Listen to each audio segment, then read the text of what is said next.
Let's talk about performing under pressure on consulting interview day. If you are preparing for consulting interviews or you have a consulting interview lined up, then you know all about the stress and months of preparation that goes into the case interview. So imagine the pressure of interview day when the only thing that stands between you and that dream job is that interview. Many people crumble under the pressure, but that won't be you, because I'm going to share tips and tricks for managing your stress and performing at your best during your interview, even if you make a mistake.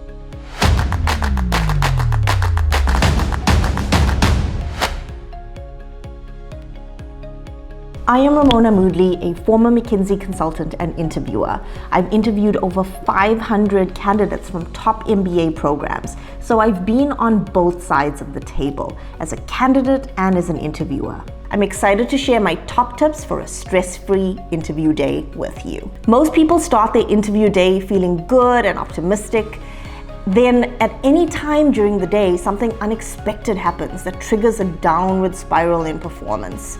There are two things that will stop this.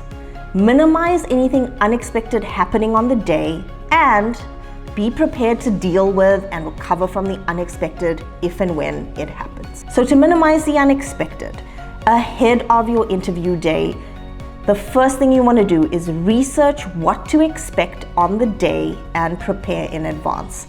Nothing is going to make up for your lack of preparation, so you want to be sure you're practicing the right things in the right way. Every consulting company is different in what they are looking for and what they are evaluating in the interview, so make sure you do your research and prepare accordingly. For example, McKinsey interviews are usually an hour long, with 15 minutes spent on the personal experience interview and around 40 minutes on the case. During the personal experience interview, McKinsey is looking for evidence of things like entrepreneurship and personal impact stories. And during the case, they are looking for strengths in quantitative reasoning, structured thinking, and conceptual thinking. Every consulting company is different, so clarify in advance what you should be brushing up on. At McKinsey, the personal experience interview counts as much as the case, so don't fail to prepare for this. It is the biggest return on time invested for preparing for interviews, because it counts just as much as the case, but you can prepare for it in about 2 hours versus case prep, which can take months. By the way, I have a video on how I prepared for my case interview in a week, so if you are in a time crunch for your prep, watch that video next. Make sure you are prepared for the right style of interviews. Consulting companies generally use two styles of interviews: candidate-led interviews or interviewer-led interviews. It is important to be well practiced in the style that is relevant to your company. In both interviews, the candidate is presented with a problem to solve and some basic context to help understand the problem. In a candidate-led interview, the candidate is then in the driver's seat of where to go from there, and the candidate is expected to ask for the information that they think they need to solve the problem. Interviewer-led cases, on the other hand, the interviewer asks you very specific questions to build you up to the ultimate solution, and will usually provide all the information you need without you having to ask for it. If you prepare for the wrong case style, your interview becomes this really awkward tug-of-war between you and your interviewer. And this can really throw you off your game. So really get clear on whether you have a candidate-led interview or an interviewer-led interview on that day. This is especially important if you're interviewing for multiple consulting companies. Just make sure you get it right and anchor your mind on that day for which interview type you are going into.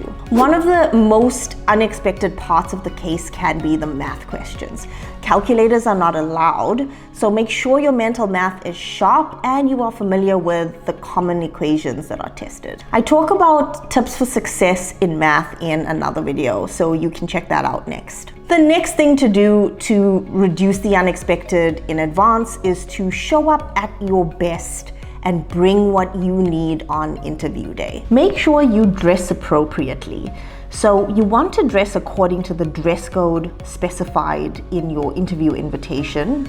That's where the company usually tells you what whether you should be wearing business casual or business formal.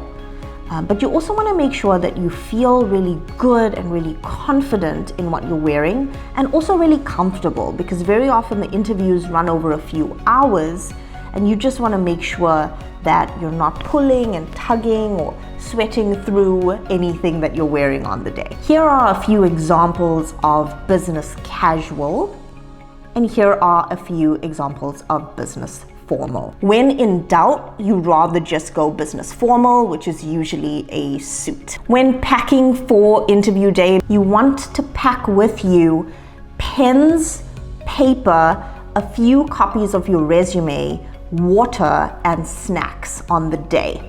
So many companies will actually provide all of these things for you, but you just want to be sure, just in case, that you have what you need to feel good and sustained through the day. As I mentioned, these consulting interviews last over multiple hours usually, and you just want to make sure that you're not thirsty, that you have your pen and paper ready for the interview, where you'll be making notes during the interview in case it's not provided. For in-person interviews, arrive 15 to 30 minutes early.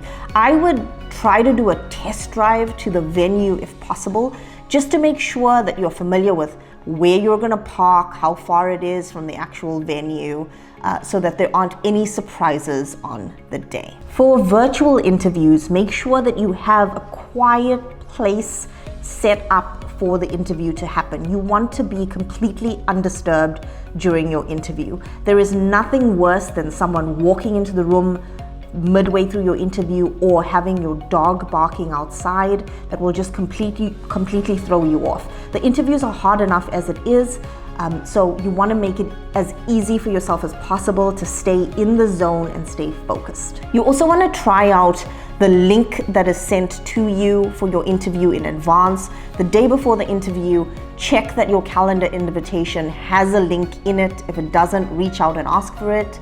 And then click on that link just to see that you actually go through to an interview room or a waiting room or something of that kind, so that you're certain everything works for interview day. On interview day, I would log in 5 to 10 minutes before start time. Now that we've covered everything you can do in advance to minimize the unexpected, let's talk about how to prepare yourself to recover if something unexpected comes your way, like making a mistake in your math. The first thing is know that your interviewer is on your side. They want you to do well so badly and are rooting for you. Know that they are looking for evidence of your strengths and are not keeping track of your weaknesses. If they are nudging you or asking you follow-up questions, don't let this send you into a spiral. Just know that they are trying to give you the opportunity to demonstrate your strengths. Don't feel like you're throwing it all away if you make one mistake. You will likely get another chance to demonstrate the strength in the same interview, or even in the next interview. Very often, your interviewer will try to help you out by asking multiple questions that will test the same skill. So if you didn't do so well on, say, a structured thinking question, an interviewer might ask you a different question that tests structured thinking if there is time. During my final round interviews, I messed up so badly in one of my cases. In the math question, I didn't get close to an answer at all. Luckily, I did so well in the math in my other case on the day that I got the offer. So if you can sense that you aren't doing well in one part of one case, don't let it get you down. You can make up for it in the rest of the case or on the next one. The second thing to recover from the unexpected is to show that you are enjoying solving the case, regardless of how you think it's going. This attitude will serve you so well in your interview, but also in your career as a consultant. Case interviews are like fun puzzles. If you like doing them, you will love being a consultant, and this shows in the interview. The people I've seen recover well from mistakes take the corrections and guidance I make as an interviewer so gracefully and with excitement, because it helps them get closer to cracking the case, the thing they are actually invested in. So if you are building a puzzle, say, and you mistakenly put the wrong piece in, and just then someone walks past and tells you that that is the wrong piece, and they suggest that you put this other piece in, If your goal was to finish the puzzle, wouldn't you be grateful for their help? If you make a mistake, see this guidance from your interviewer as just this: a puzzle piece to get you closer to the finished puzzle, or in this case, to cracking the case. My career in consulting changed my life, so I'm rooting for you to get that offer. If you are preparing for consulting cases, subscribe to my channel and check out my consulting prep playlist. I share things I see most people doing wrong and how to avoid them. Also, if you want to get a head start on the consulting skills needed to do well once you get that offer, join the waitlist for my Consulting Toolkit Accelerator course. Good luck with your interviews and see you in the next video.